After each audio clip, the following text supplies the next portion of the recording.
Morning. Could you raise your right hand? Do you swear or affirm the testimony you're about to give is the truth, so help you God? I do. All right, could you please step up? And can you have a seat?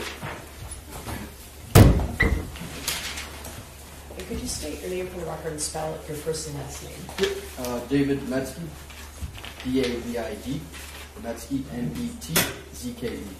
Go ahead, ask you. Thank you. Good morning, sir. How are you? Doing well, how are you? Fine, thanks. And tell us, please, how you're employed. Currently employed with Detroit Police Department. And how long have you been a police officer with Detroit? Close to 7.5 years. Okay. Tell us, please, what's your current assignment? Currently assigned to the Detroit Special Response Team. Tell the jury, please, what exactly is the Detroit Special Response Team? So that is the SWAT team for the Detroit Police Department. Okay. Tell us, what are some of the responsibilities associated with a team member of the Detroit Police Special Response Team? Okay, so our primary jobs are barricaded persons, hostage situations, dignitary protection, high-risk search warrant, and fugitive apprehension. Okay. How often would you say that you engage in these sort of duties? So I'm close to 60 barricade or hostage situations right now, and I would say a little over 200 warrants right now. Okay. Is this something that, as a SWAT team member or special response team member, you do on a daily or weekly basis? Every day. Okay. And how long have you been a member of the special response team? Going on 4 years. 4 years, okay. I'd like to direct your attention to about 11:30 p.m. on Friday, December the 3rd, 2021. Do you recall that date and time? I do. And were you working or were you called in? I was called in. And tell us what that means, please. So I was probably sleeping at that time. My work phone goes off because we're always on call. So it's blasting. I wake up, you look at your phone, and depending on what you get called in, so that day we were called in for fugitive apprehension. We're told to report to the base. I reported my base. The Detroit Police Special Response Team base? Yes, sir. Okay. And then what do you do there? Then I gather all my equipment up. So, you grab your rifle, your body armor, your belt, anything you need for your objective for the night. Okay. Were you told at that point why you were being called in specifically? We knew we were going for 2 fugitives. Okay. And so you got to the base and then you obtained your gear? Correct. And what happens next? Then I was loaded onto the Bearcat, which is our smaller armored vehicle. And then we go from there to our assigned address. Okay. So if I understand you correctly, there were other members of the Special Response Team with you at the base at that point? Yes, sir. And you said we loaded on the Bearcat, so that means other members loaded onto the vehicle as well? Yes, sir. Okay. Do you recall how many? I would say around 6. 6? Okay. And you traveled together to the location you were called for? Yes, sir. Would that be 1111 Bellevue in Detroit? Yes, sir. Okay. So give us an idea sort of where this location is. So the closest geographic I would say would be like Belle Isle. Okay. If you go to like Belle Isle and then west off of Jefferson, it's like the closest. I can describe it. Now, do you recall approximately what time you would have arrived there? It was late. I know we got recalled late, like almost 12. And 12 is at midnight? 12 midnight, Okay. correct. So I would say it took me about 20 minutes to get from my house to the base, and then after loading the equipment up, probably about 20-25 minutes from our base to the location. All right. Tell us, please, what you observed when you arrived at that location. So we were one of the last officers there because there's 2 different teams on the special response team. There's a reactive team. The first guys, they have take-homes, and they go directly to the scene. Take-home vehicles? Correct. Okay. And then the second set of the team, which I'm on, they go to the base and get all the equipment, and then they go to the scene. So we were probably one of the last officers that arrived to the scene at the time. Okay. So when you arrived there, can you give us a number, approximately how many other law enforcement personnel you observed? So I can't give you a hard number, but I can tell you when we pulled up in the armor, it was packed. Like I've been to a lot of stuff, right? The street was like I didn't even know what I was honestly pulling up on when we did that. When we pulled up in that small Bearcat, I was like, all right, I guess we're doing this. And there was tons of officers. The street was packed. It was busy. Now, tons of officers. Are we talking about just Detroit or other departments as well? I couldn't, like, once I got in the building, I could tell you more. But pulling up, I just seen a lot of cop cars. Okay. So it's when you arrived, you made that observation. Did you meet with other team members? Yeah. Okay. Yep. And what happens next? So I got off the Bearcat, I grabbed the Halligan, which is like a pry bar. So we're taught that you have to grab your Halligan and a ram, because you never know what you're going into. Can you describe what those two things are, please?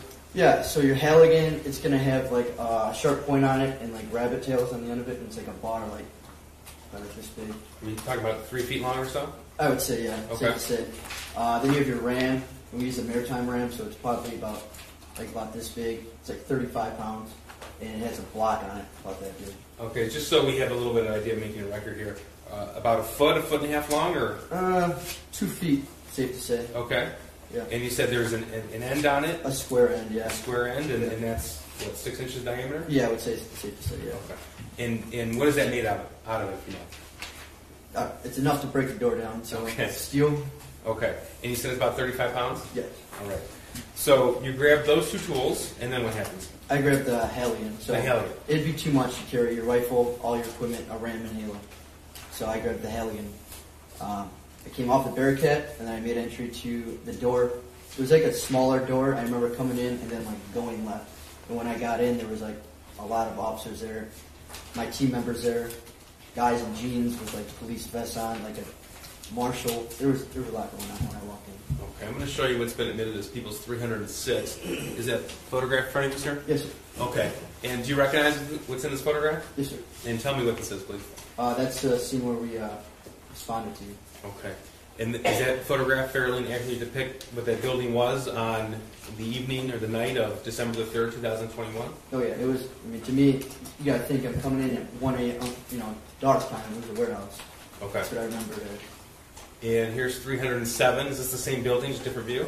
Yeah, that looks like the door I walked in. See how it's like a smaller door? To the left of the picture here? Yeah, to the left, right there. Yeah, Okay. that's what I recall walking into a door similar to that.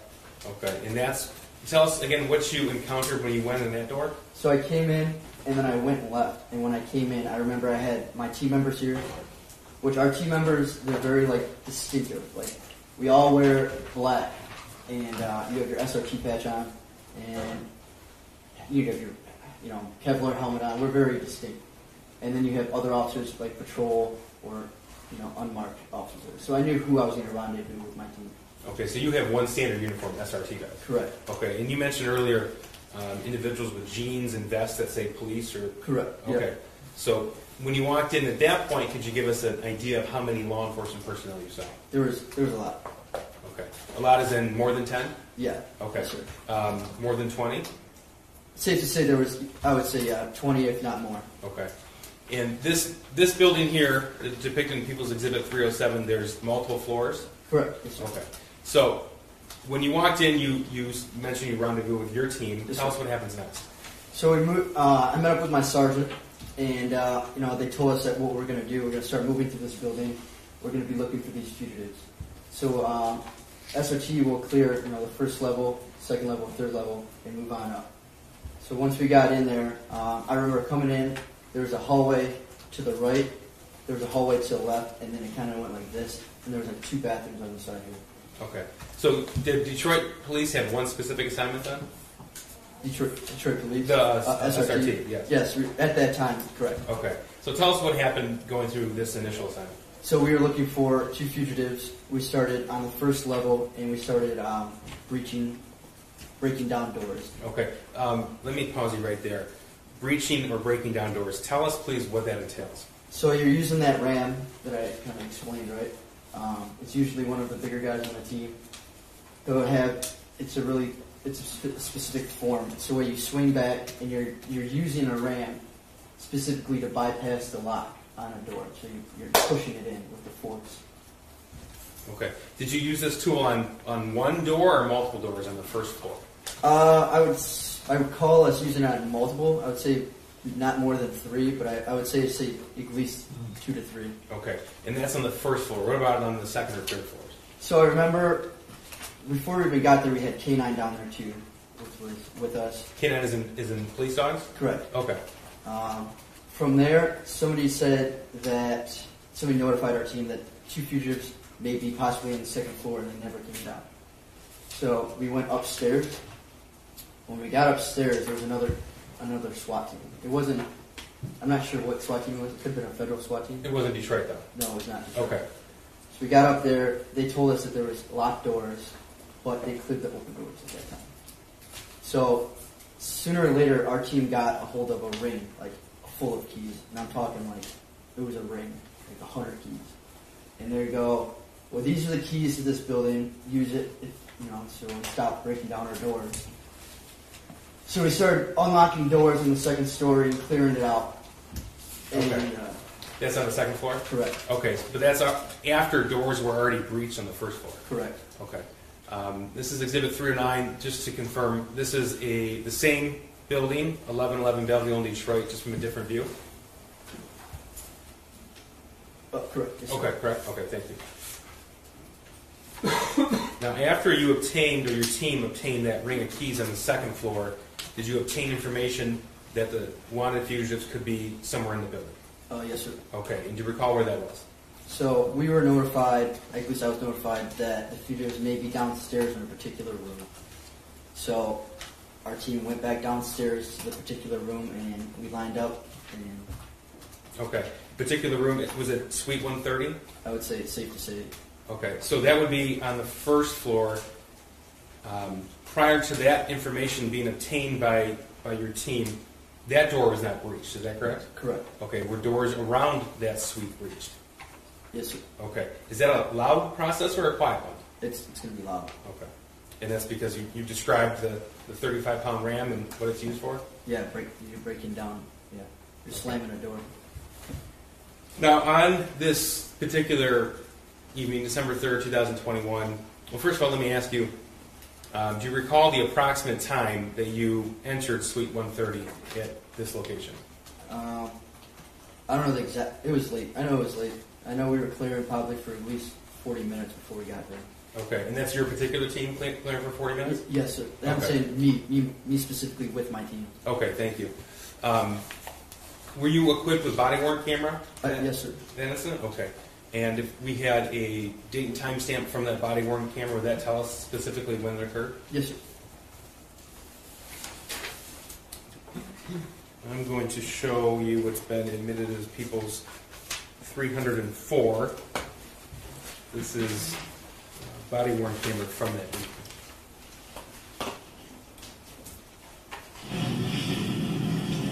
Just to confirm here, we have a date of December 4th, 2021, 1:34 a.m.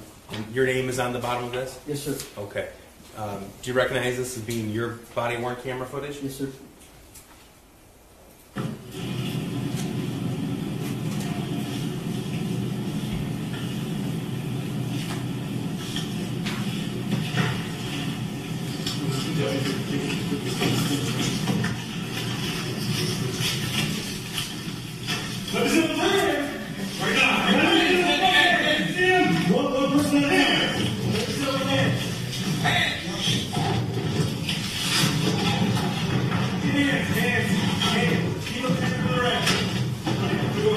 Turn around. On your stomach. Fucking go. You sit down. Stay. Hold still. Wait. Ma'am, don't move. I got her hands. Do not move. So you're told to, okay? Do you have any weapons? Wait. Is he cuffed over there? Good. All right. Just go ahead. On the bed and hook her.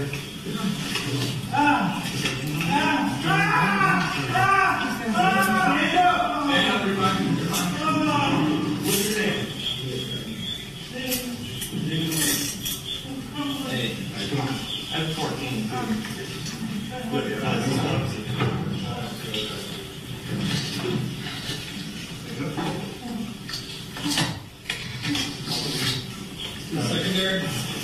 Secondary. Give up on the glasses.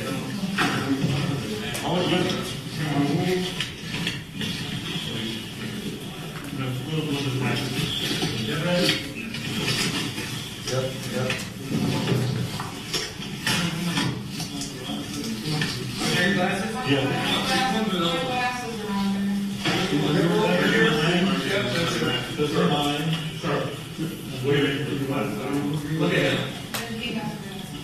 Here, Mark.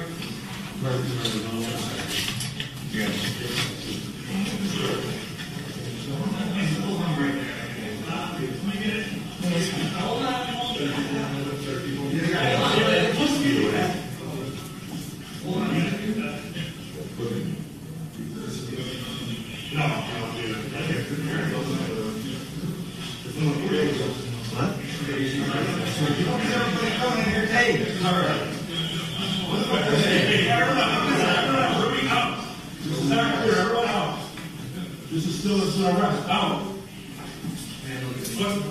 Man, we have double checks and weapons. Okay. We're not. This is still an act. We got them. They got here.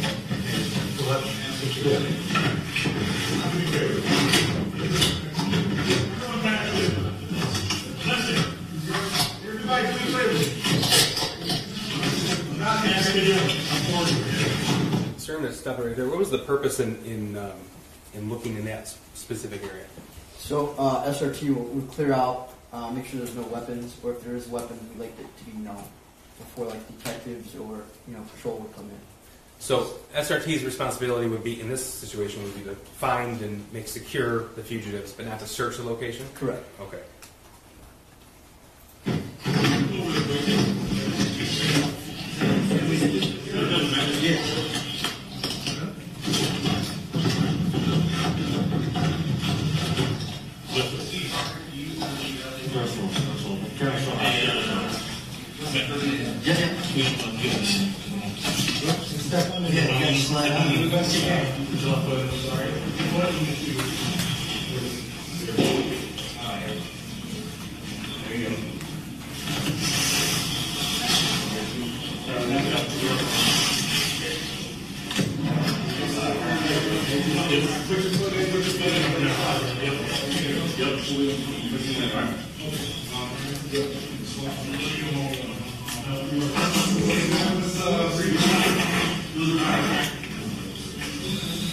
I can't do it.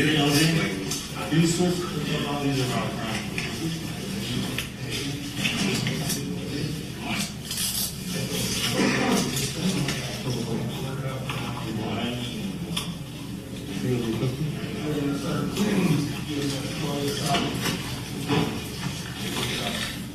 Here, bro.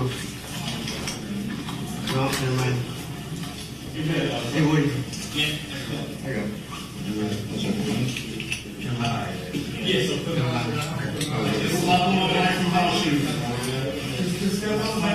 Push it down. Put your hands together like your friend.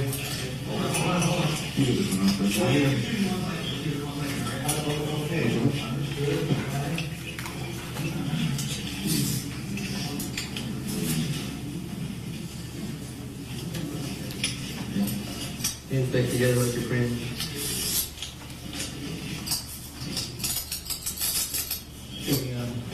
Double lock those.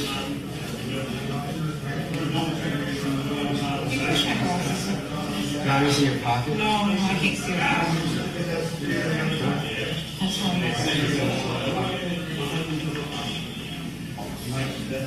You search her?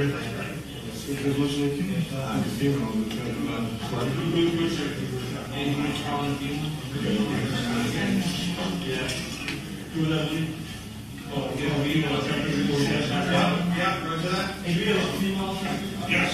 Now, here.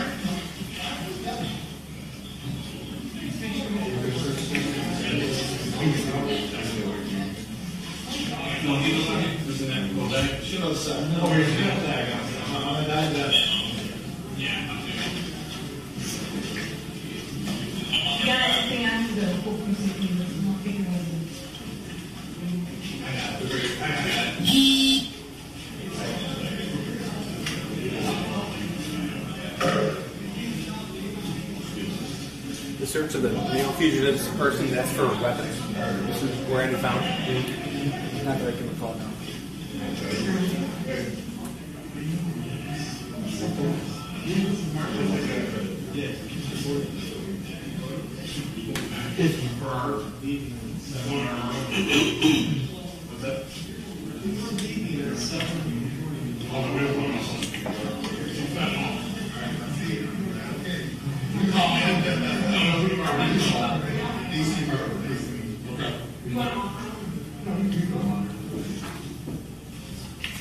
Everything else.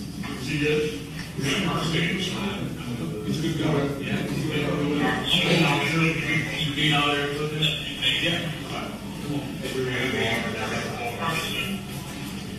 Come on, man.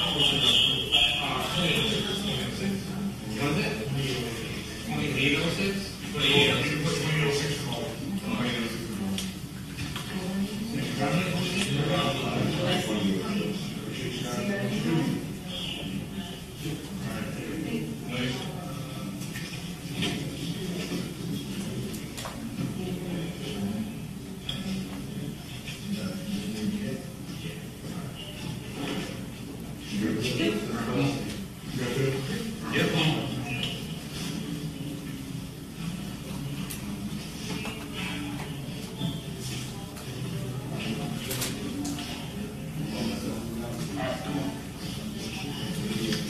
No, sophomore coming out. Hey, what else? Yeah. Come with us. Come on, sir. Nice. You good? Good.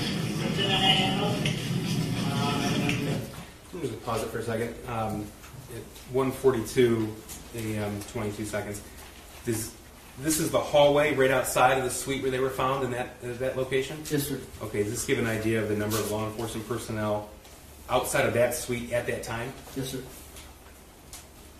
Appreciate it. Nice work.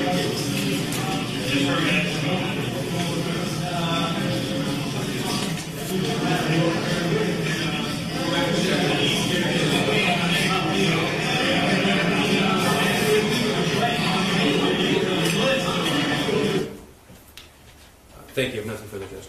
Cross. Yes, Your Honor.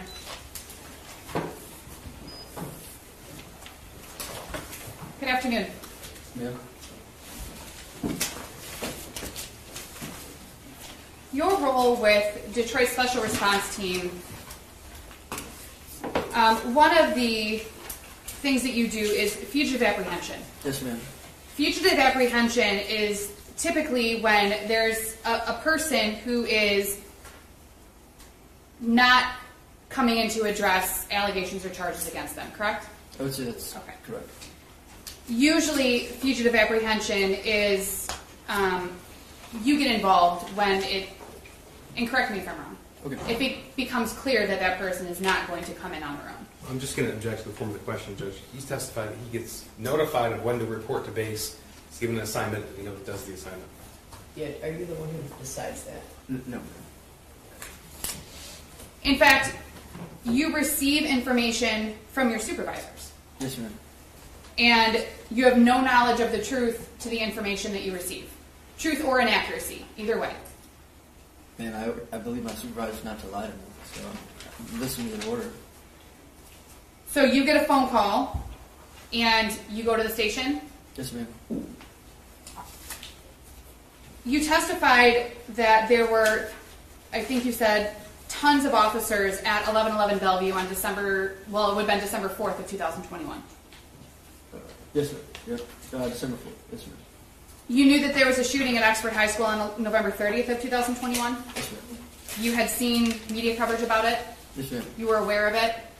I believe so, yes. Were you also aware that James and Jennifer Crumbley had been charged in connection with the shooting on November 30th? I can't say I remember or not. Okay. You don't specifically recall seeing that they were charged? Is that a no? No. Thank you, Your Honor.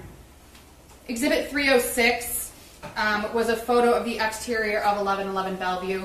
Your testimony was that you remembered it as a warehouse. Yes, ma'am. You learned that it was actually a building that had multiple businesses in it, correct? Yes, ma'am.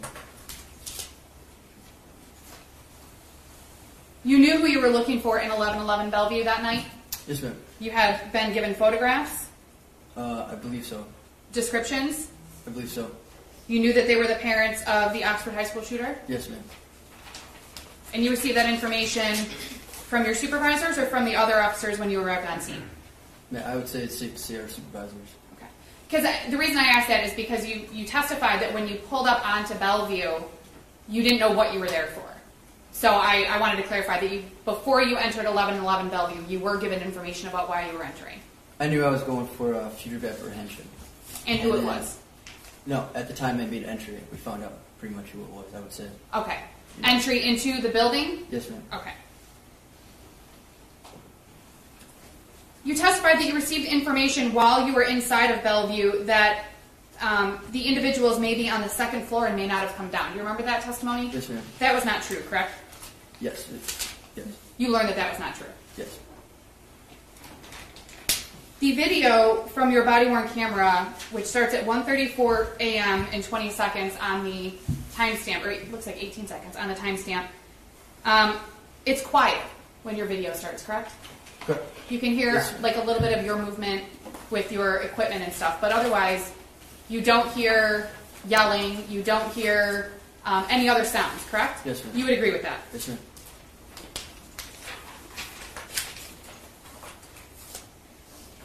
You recall when you entered the unit, obviously it was dark. That's it. Yeah, didn't leave it. You don't recall seeing police lights in the windows of the room, if you recall? Yeah, ma'am, I wasn't paying attention to that. But You were looking at the people that were on the bed, right? yes. In the middle of the room. Yes, ma'am. In fact, when you entered the unit, when you and your team entered the unit, James and Jennifer Crumbley were laying on a mattress in the middle of the room, which we saw. Yes. James was laying on his side, if you recall? If you recall. I mean, it appears to be in the video. They weren't covered with boxes or anything like that, correct? No. There was I think Jennifer Crumbley had a blanket on, otherwise James was completely uncovered. It's safe to say. He slowly rolled over as you all were giving him commands, correct? It looks like that. I think I was paying more attention to Jennifer. Okay. So. You don't recall him doing anything that would cause you all to be concerned. He didn't jump up, he didn't start to run, he didn't become combative. None of that happened from what you recall. I would say he did none of that, but as far as our team goes, we're trying to take every caution as it is. We treat every person the same. We come up high, and then their reaction is how we go from. And safe to say, when SRT gets involved, it's typically, and you talked about high risk, dangerous, so you're going into these scenarios already at a heightened level of concern or security or awareness. Is that fair? Yes, ma'am. You don't walk into the situation without all of your uniform on and your equipment and everything else thinking, oh, this is no big deal. No, we don't do that. Because when your unit gets involved, typically it gets involved in situations that are serious. Correct. And you guys are given information about situations that are serious. Correct. You guys meaning your unit. Yes, ma'am. You can hear yelling, if you recall. You hear yelling on the video, and if you know, you later learn that was James Crumbley. Okay. He wasn't yelling at officers. Okay. Yes, You- ma'am. No, you no, recall he that? didn't- Yeah, he didn't seem to be yelling at us. Okay. He was just making sounds. It sounded almost, and if you know, if you agree, it sounded almost that he was in pain. Safe to say. And again, the mattress was in the middle of the room. James and Jennifer Crumbley were on it. Yes, ma'am. They weren't hiding in a corner. No, ma'am. They weren't hiding behind any of the raised countertops that were in there. Nope. They weren't hiding behind any of the paintings that were in there. They weren't covering themselves with blankets. No, ma'am. If you recall, your unit received information that James and Jennifer Crumbley may have a weapon with them. Yeah, so, ma'am, I don't recall. We just treat every person that we're going after as if there possibly is a weapon. Now, you all searched that unit and you did not find any weapons. No, ma'am. And you searched both James and Jennifer Crumbley and there was nothing found on them either. Somebody did. I didn't. But somebody did. Somebody searched them. Correct. Okay. And we talked about this a little bit at the beginning. It's not your job to verify whether or not the information that you receive is accurate, correct? Correct. Your job is to get the call, right? Yes, ma'am. You go to the base, Correct. you get your equipment on, you load into whatever vehicle you're taking, and you go to the scene that you've been called to. Yes, ma'am. Now, when the investigations are being done by your own department, you tend to have a little more information at the beginning. Is that fair? Me, myself. Your unit. So, yes, ma'am. I would say normally during times that we get called out, it starts high and then it comes to us. If that makes sense. High in the rankings. Yes, ma'am. So it would go to your supervisor or their supervisor, and it gets filtered down to you. Yes, ma'am. And if you recall, at around 6 minutes and 40 seconds on the video, I don't remember what the timestamp was, you can hear James Crumbley say we were leaving at 7 in the morning. Do you remember hearing that in the video? I'm going to check to that, Judge. There's been any testimony of that, nor has there been any indication that happened. It's on the video, Your Honor. Well, then I think the video should speak for itself for the jury to make the Yeah, determination. ladies and gentlemen, you can rely on what you see in the evidence and on the video, all right? Do you recall hearing that on the video? Man, we can run it back. But, Okay. no. I can put it there.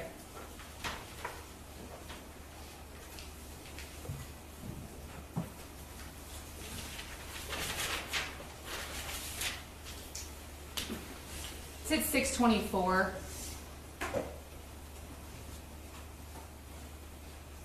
This is 3 or 5, correct? Yes, Your Honor. I don't know if that audio is working.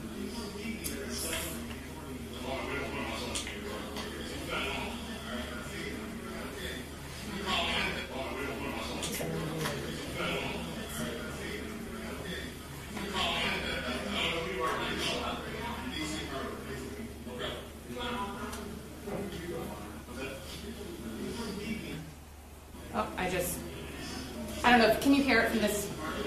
Yeah, so this is the second time I've been watching the video, so yeah, I can.